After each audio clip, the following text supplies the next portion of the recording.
Il est 7h30. Comme tous les matins, je me réveille sans vraiment savoir comment cette journée va se dérouler. Est-ce que je me lève tout de suite? Est-ce que je traîne un peu? De toute manière, quels sont mes impératifs? Est-ce que j'ai un rendez-vous médical, chez Pôle emploi ou un verre en ville? Il y a bien ce post-it parental qui te demande d'étendre la machine ou de tondre la pelouse, mais ce ne sont que des projets à court terme. Être au chômage vous donne la liberté de faire plein de choses. Mais quand on a le choix de rythmer sa vie, c'est différent. Tu es seul face à cette journée.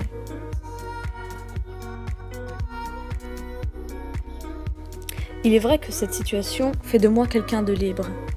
Libre de mettre à jour mon portfolio en ligne. Libre de faire du collage.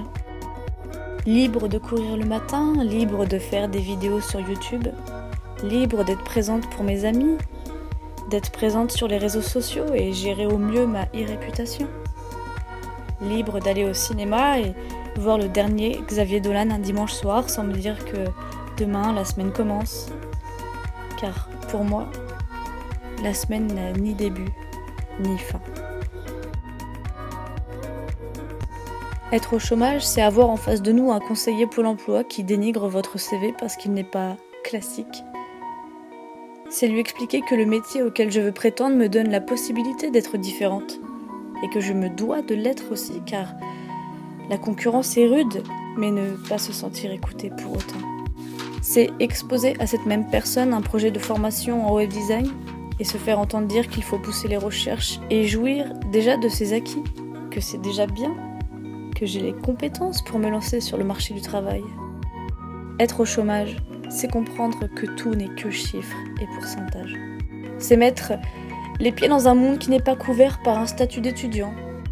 C'est attendre derrière des personnes qui s'occupent de toi, enfin de ton cas, ton dossier. Mais elles sont occupées, ces personnes. Alors tu peux rester des jours, voire des semaines sans nouvelles, en attendant un prochain rendez-vous, un appel téléphonique. Et toi, il faut que tu combles ces jours, ces semaines. Parce que je n'habite pas dans une grande ville et la solitude est plus rude à la campagne, surtout quand on revient de plusieurs années d'études à Nancy ou encore Strasbourg. Tout de suite, il faut faire 1 heure pour rejoindre une grande agglomération, 15 minutes pour aller faire les courses et 3 pour t'acheter des cigarettes. Est-ce qu'on peut s'inscrire dans une association autre le club de couture ou le club des anciens? Non. Est-ce qu'on peut faire quelques heures au black dans une imprimerie? Non. Est-ce qu'on peut faire des petits stages dans une agence de communication? Non. Ou encore, est-ce qu'on peut participer à des événements du genre exposition? Non. Parce qu'il n'y a pas tout ça. Alors, oui, je suis libre.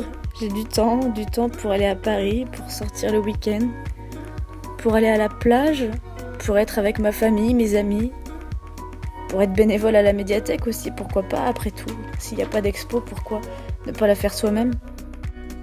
Heureusement, force est d'attendre, l'avenir nous réserve quelques surprises. Un appel peut changer beaucoup de choses. There is a message for you. Bonjour Jeanne, agence Art et Communication au téléphone. Nous aurions souhaité vous rencontrer et connaître vos disponibilités pour passer quelques tests de compétences au vu de votre demande de formation. Merci beaucoup et je vous dis à bientôt. Au revoir. Abonne-toi, ça va me porter bonheur.